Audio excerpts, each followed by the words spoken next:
Hi friends, welcome to Thulasi Priya recipe. இன்னைக்கு நம்ம சேனல்ல என்ன வீடியோ பார்க்க போறோம் அப்படின்னு பாத்தீங்கன்னா, இட்லி மாவு இல்லாத டைம்ல இன்ஸ்டன்டா ரெடி பண்ணக்கூடிய ஒரு சூப்பரான தோசை ரெசிபி தான் பார்க்க போறோம். வீடியோக்குள்ள போறதுக்கு முன்னாடி நீங்க இன்னும் நம்ம சேனல் சப்ஸ்கிரைப் பண்ணலன்னா மறக்காம சப்ஸ்கிரைப் பண்ணிக்கோங்க. இப்போ வாங்க வீடியோக்குள்ள போலாம். நார்மலான தோசையை விட இந்த தோசை சூப்பரா இருக்கும். சரி வாங்க, இது எப்படி ரெடி பண்றதுன்னு பார்க்கலாம். ஃபர்ஸ்ட் ஒரு கிளீனான பவுல் எடுத்துக்கலாம். இதுல வந்து 1 கப் அளவுக்கு நம்ம சாதம் சேர்த்துக்கலாம். 3/4 கப் அளவுக்கு ரவை சேர்த்துக்கலாம். அடுத்து இதுல வந்து 3/4 கப் அளவுக்கு பாத்தீங்கன்னா நம்ம மோர் சேர்த்துக்கலாம். நீங்க வந்து தயிர் சேர்க்கறதா இருந்தா கூட சேர்த்துக்கோங்க. 1/2 கப்பு தண்ணி ஊற்றிக்கலாம். தேவையான அளவு உப்பு போட்டுக்கலாம். இதை வந்து பாத்தீங்கன்னா நல்லா மிக்ஸ் பண்ணிட்டு ஒரு 1/4 மணி நேரம் கிட்ட நம்ம ஊற வச்சுக்கலாம்.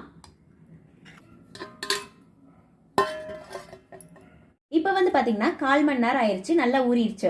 இப்போ இதை அப்படியே எடுத்து ஒரு மிக்ஸி ஜார்ல போட்டு நல்லா நைஸா அரைச்சிட்டு வந்துடலாம்.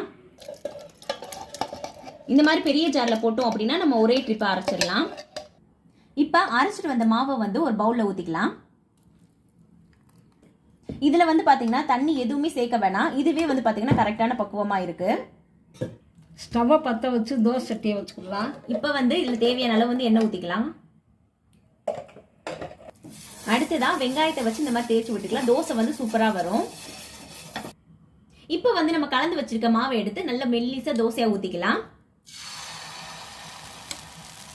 தோசை மாவுலாம் இல்லாத டைம்ல இந்த மாதிரி ட்ரை பண்ணி பாருங்க. இன்ஸ்டன்டாவே நம்ம ரெடி பண்ணிடலாம்.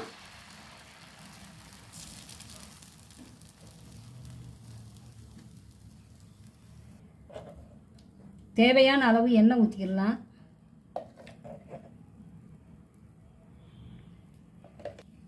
இதை வந்து நம்ம நார்மல் தோசையை வேக வைக்கிற மாதிரி மூடி வச்சு வேக வச்சுக்கலாம். இப்போ ஓபன் பண்ணலாம். இப்போ ஒரு சைடு வந்து பாத்தீங்கன்னா நல்லா வெந்துருச்சு. நம்ம இன்னொரு சைடு வந்து திருப்பி போட்டுக்கலாம் தோசையை.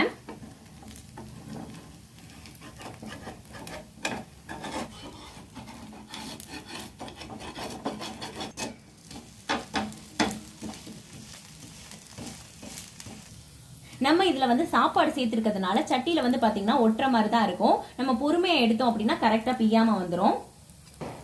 ஓகே, அவ்வளவுதான். 2 சைடுமே நல்லா வெந்துருச்சு. இப்போ வந்து இது வேற ஒரு பிளேட்டுக்கு மாத்திக்கலாம்.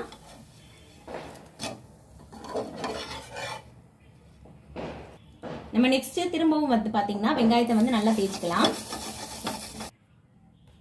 சட்டி சூடாயிருச்சுன்னா கொஞ்சம் தண்ணி தெளிச்சுங்க. தண்ணி தெளிச்சிட்டு நம்ம ஊத்தும் போது தோசை வந்து பாத்தீங்கன்னா சுத்துறதுக்கு ஈஸியா இருக்கும். இப்ப வந்து இதே மாதிரி நம்ம எல்லா தோசையும் வந்து ஊத்தி எடுத்துக்கலாம்.